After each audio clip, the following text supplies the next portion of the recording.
لە دوای ساڵی 2023 و تاوەکو ئێستا بەردەوام کێشا لە نێوان هەردوو حکوومەتی هەرێمی کوردستان و حکوومەتی فیدرالی عێراق هەبووە. ئێستاش کە هەردوو حکوومەتی هەرێمی کوردستان و حکوومەتی فیدرالی ڕێکەوتنیان کردووە سەبارەت بە کۆی پرسەکان بۆ چارەسەرکردنی ئەو کێشانەی لە نێوان هەردوو لادا هەنا. بەڵام حکوومەتی هەرێمی کوردستان دەڵێت ئێمە هەم تەواوی پابەندیەکانمان جێبەجێ کردووە، ئەوەی کە پابەند بۆ بەڕێکەوتنەکانەوە حکوومەتی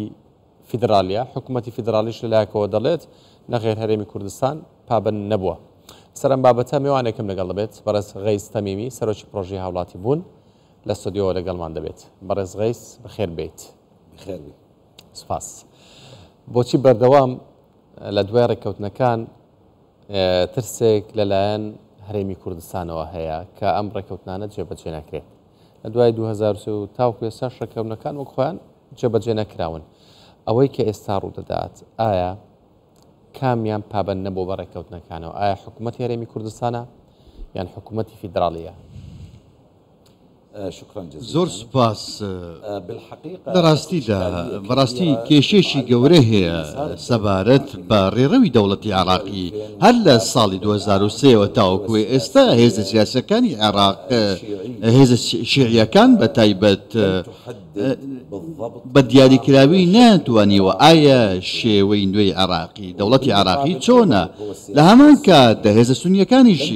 ئەوانیش بە هەمان شێوە ئایا شێوەی دەوڵەتی عێراقی چۆنە. بەڵام کورد تاکە لایەنن کە دیدگایی ڕوویان هەیە لە عێراقدا ئایا شێوەی دەوڵەتی داهاتووی عێراقدا چۆنە کە دەتوانن لەگەڵیدا بژێن کە عێراقێکی فیدرالی دیموکراتی کە زامنی مافەکان کە مافی گەلی کوردستان بکات لە ئیدارەدانی دەرامەتە سروشتەکان و ئیدارەدانی گەلەکەی و هەروەها پەرەپێدانێکی گەشە پێدان کە لەگەڵ تاوەکاری ئابووری و پرۆژەکان بێتەوە کە دیموکراسیەت بۆ عێراق و حکمی ذاتی بۆ کوردستان. ئەم فەلسەفێکی چەسپاوە لەگەڵای کوردستان هەر لە سەحەفتەکانەوە تاوەکو ئێستا کورد تێدەگات چی دەوێت لە عێراقدا، بەڵام لایەنەکانی بەرامبەر لە عێراقدا نانەوێت و ناشزانن کە چیان دەوێت. بۆیە سروشتی دابەشبوونەکان لە عێراقدا بەڕاستی دەکرێت ڕەنگە ئەوە بێت کە بڵێن هەر لە بڵێن نووسینی دەستورەوە لە 2005 تاوەکو ئێستا، بەڵام ڕووی کردەیەوە ئەم ململانەیە دوو درێژە لەگەڵ سونەوە لە 2005 تاوەکو ئێستا. لە هەمان کاتدا سونەکانیش بەڕاستی نانتوانیوە پێناسەیەک بۆ خۆیان بکەن لە عێراقدا. لە هەمان کاتدا جارێکی دیکە ململانەیە لە شەقامیشی 8 ململانێک کە دەرکەوتووە شیعە لە باشوور و ناوەڕاستی عێراق بەڕاستی خۆپیشاندانیان کردی دەستی دەسەڵات و حکوومەتی عێراق ئەم سیستەیمەی حکوومەتی عێراقیان ڕەت کردەوە لەلایەن چوارچێوەیە هەماهەنگیەوە بە ملیۆنان کەس بەشداری خۆپیشاندانەکە. تەنانەت مەرجعیەتی دینیش لە نەجەف الئەشرەف بەڕێز موقتەدا سەدر هەموو لایەنە سیاسیەکان لە دەوڵەتی عێراقیەوە بەڕاستی نیگەرانن لە ئاڕاستی دەوڵەتی عێراقەوە. هێزە شیعیەکان با بڵێن پەیوەندیان لەگەڵ ئێران ڕوون نییە، پەیوەندیان لەگەڵ ئەمریکا ڕوون نییە. ئەمە بەڕاستی ڕنگدانەوەی دەبێت لەسەر سروشتی کێشەکان. لەمانە عێراقێکی فیدرالی نەگەیشتوون تا ئێستا فیدراڵێتیان پێهەزم ناکرێ؟ ئایا بووە لە وڵاتێکی فیدرالیە حکوومەت هەرسێت قەرز بە هەرێمەکە بدات، بڵێ ئەمە قەرزە بۆ موچەخۆران؟ من داوایەکم ئاڕاستەی فەخامەتی سەرۆک مەسعود بارزانی کرد لە ساڵی 2020 دوای خۆپیشاندنەکانی تێشیری داوام لە بەڕێزیان کردکەوە کۆنگرێشی و نیشتیمانی ببەستێت هەموو عێراقیەکان تێیدا بەشدار بێت بۆ ئەوەی کە گەنگشەی دەستوری عێراق بکرێت تایبەت بە سیستەمی فیدرالی لە عێراقدا، چونکە بەڕاستی گۆڕینی ئەنجومەنی فیدرالی پێکەنانی ئەنجومەنی فیدرالی و جێبەجێکردنی دەستور و نەبوونی یاسای نەوت و گاز هەموو ئەمانە بەڕاستی بۆمبن هەڕەشە لە سەقامگیری دەوڵەتی و داهاتووی گەلی کوردستان و عێراقیش دەکات، تەنانەت گەلی عێراقیش دەکات. عێراقیەکان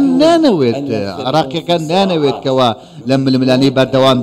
دانەوێت کەوا بەرەو دەوڵەتێکی گەشە سندوو هەنگاو بنێتکەوە زامنی مافەکانی هاوڵاتی هەغان بکاتە ئەمەیەکە هەنگایی بۆ دەندرێت ئەمە ڕوونادات بەم شێوازە بەم جۆرە حکومەوە بەو جۆرە تەنگژە سیاسی کە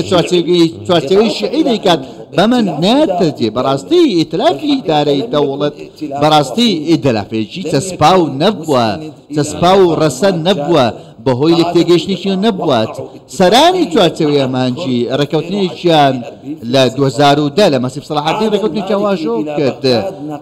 مالێکی بوو بۆ سەرۆکوەزیران جارێکی دیکە پێشەیان کردەوە جارێکی دیکە ئەم دەبینین ڕێکەوتنەکان جێبەجێ ناکرێت لەلایەن سوودانیەوە سوودانی وای خۆ نیشان دەدا کە ڕێکەوتنەکان جێبەجێ دەکات بەڵام قەیس خەزعەلی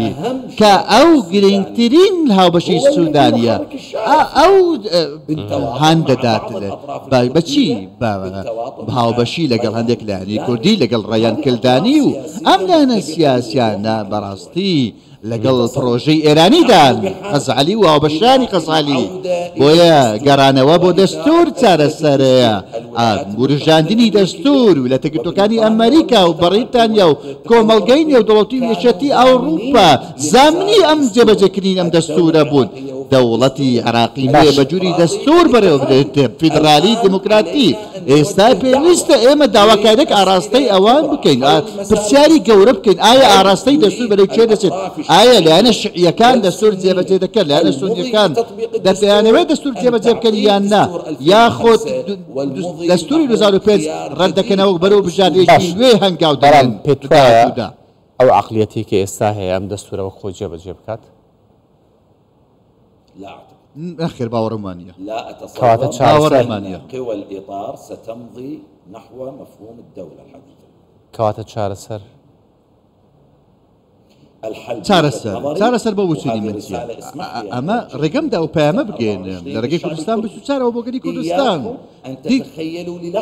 ئاگدار بن هیچ دەستبەرداری بڵین ئەوە بێن کە کوردستان بێزراو بێت لە گەلی عەرەبیەوە نەخێر ئەمە وانە ئێمە عاشقی هەرێمی گەلی کوردستانین عاشقی هەولێرین عاشقی سەرکەوتنەکانی هەرێمی کوردستانی وەکو گەلی عەرەب چاوەڕوانین کەوە ئەم ئەزموونی هەرێمی کوردستان لە ناوچەکانی بەسرە و نەجەف و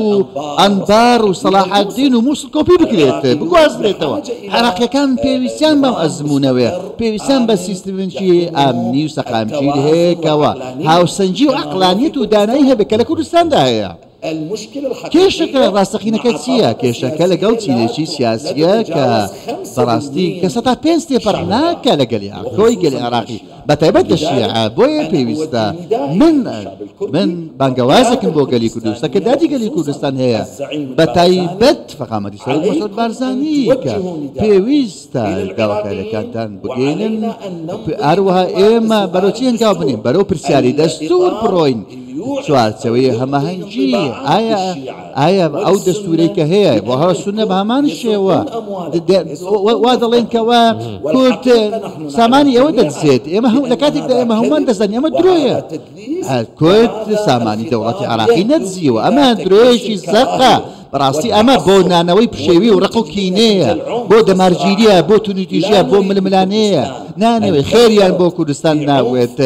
نانەوێت کەوە بە شێوێت لە شێوەکان ئەمە خزمەتی ژمنانی عێراق دەکات لە ڕووی هەرێمی نێودەوڵەتیشەوە لە هەمان کاتدا نانەوێت کەوا گەلی عێراق جارێکی کە بگۆڕێتەوە بۆ تاوانەکانی سەردەمی ڕابردوو ئەمانە نامێت ئەمە دووبارە بێتەوە ئەزمموی بەعسی و سەدامیەکان لەگەڵ کورتە پێویستە ئێمە عێراق ڕزگار بکەین یەکەم پرسیاری یەکەم ئایا چوارچێوەی هەمانجی دەستور جێبەجێ دەکات یاخود ناوێت با ئێمە وەڵامی ئەو پرسیارە بدەینەوە با مادەی 140 جێبەجێ بکەین با سەرژمێری بکەین با یاسای نەوت و گاز دەربکەین لە هەمان کاتدا یاسای ئەنجومەنی فیدرالی و دادگای فیدرالی دەربچوێندرێت بەبێ گەڕانەوە بۆ دەستور کەواتە کێشەکە بەردەوام دەبن ئەم سیستەمە حکومڕانی بەردەوام دەبێت ئەگەر دۆخەکە بەم شێوەیە بەردەوام بوو باشە پارتیش بەشێکە لە پێکهێنانی حکوومەتی عێراقیە کە لە چارچەوەی هاوپەیمانەی ئیدارەی دەوڵەتە وە لێرەش سەرۆکوەزیران و سەرۆکهەرێم لای پارتی دموکراتی کوردستانە ئەگەر پارتی کشایەوە لە حکوومەتەکەیە لە هاوپەیمانی ئیداری دەولەیە چی بەسەر بێت چی ڕوودەدات پێت وایە پارتی ئەمە هەنگاوە بگرێتە بەر ئەگەر بەم شێوەیە بەردەوام بوو بەڕاشکاوی دەڵێم من متمانم بە سەرکرداتی گەلی کوردستان و بە دانایی سەرۆک مەسعود بارزانی هەیە بەڵام ئەگەر هاتوو وەڵامی ئەو پرسیارە بدەمەوە من پێم وایە کە پارتی دموکراتی کوردستان دەتوانێت لە بەردەم سەرۆکوەزیران خشتێکی کاتیدا بنێکە پێی بڵێت تۆ سێ مانگت هەیە یان ئەوە تا وەڵامی داواکاریەکان بدێ وەڵامی ڕێکەوتنەکان بدەیەوە وەڵامی کارنامەی حکوومەت بدە یاخود کشە بک لە حکوومەت بکشێنەوە بەو پێی کە لە ئێمە لە پەرلەمان بێنەوە نامانەوێت کەەوە ئەزمموی سەدر دووبارە بکەینەوە لە پەرلەمان چونکە بەڕاستی لێکەوتەکانی زۆر قرس دەبێت ئەگەر بکشن پێم وانە کەەوە پارتی بە پێدانی مۆڵەت بکشێتەوە لە حکوومەت و پەرلەماندا چونکە سنەشی ڕەنگە بە دوادا بێتەنگە لە هەمان کاتدا پاڵپشتێکیش هەبێت لەگەڵ هێزە نیشتیمانیەکان و هێزە میلیەکان لە ناوەڕاست و باشووری عێراقتاوی پارێزگەکانی ئەو فیدرالیەتی کە بەس بەناوە لە عێراق باشە ئایا ئەم فیدرالیەتە بەردەوامە بێت یان داهاتوی عێراق زۆر خراپە بێت بێگومان ئێمە وەکو عێراقیەکان ئێمە چاومان لەوەیە کە ئەم فیدرالیەتە بچەسبێت بنەماکانی فیدرالیەت عێراقدا بچەسبێت لە بەرژەوەندی خەڵکی بەستڕەیەکە فیدرالیەت چەسپا بێت سیستەمێکی فیدرالیان هەبێت لە بەرژەوەندی پارێزگای ئەمبارە ویستن شتێکە ئەوە لە واقعیشە شتیشترە سیرکە نەخێر سیرکە ئەگەر هاتوو سیرکە ئەنجامی هەڵبژاردنەکان پێ ئاگۆمان دەکەوێت کە هێزەکانی چوارچێوی هەماهەنگیکەوە ئێستا بڕیاری سیاسیان لەدەستا لە هەڵبژاردن دۆڕاون براوە نەبوون گەلی عێراقی دەنجی بەوان نەدابوو بە ملیۆنان کەس کە دەنجیاندا بەڕاستی دەنجیان بە چوارچێوی هەماهەنگی نەدا زیاتر سەربەخۆ بوون کە دەنجیان بە ڕەوتی سەدردا 47 کورسی ئەمانە بەڕاستی دیدگایەکت پێدەدا کە دەگوترێت چوارچێوی هەماهەنگی هەموو شتێکە بەڵام وانە چوارچێوی هەماهەنگی هەموو شتێک نییە ڕێکەوتنیشیان لە نێواندا نییە لە ناوی خۆیاندا کۆکنین لە هەمان کاتدا سیاسەتێکیان هەیە زۆرینەی چوارچێوی هەماهەنگی زۆرینەی گەلی عێراقیش لە هەمان کاتدا دەیانەوێت کەوە ئەزمموی هەرێمی کوردستان ئەزمموی هەولێر و دهۆک کۆپی بکەن و بۆ ناوچەکانی پارێزگەکانی عێراق بیگوازین نەک بە پێچەوانەوە بە هەمان کاتدا ئیرادێشی هەرێمی هەیە ئێرانیەکان تورکەکان ئەوانی تر نانەوێتکەوە ئەزمموی هەرێمی کوردستان سەرکەوتوو بێت و ڕنگدانەوەی لەسەر ناوچەکانی دیکە عێراق دەبێت ئەم ئیرادەیە نەهێڵێت سەرۆکی پرۆژەی هاوڵاتی بوون کە لەگەڵمان بووی زۆر سپاس.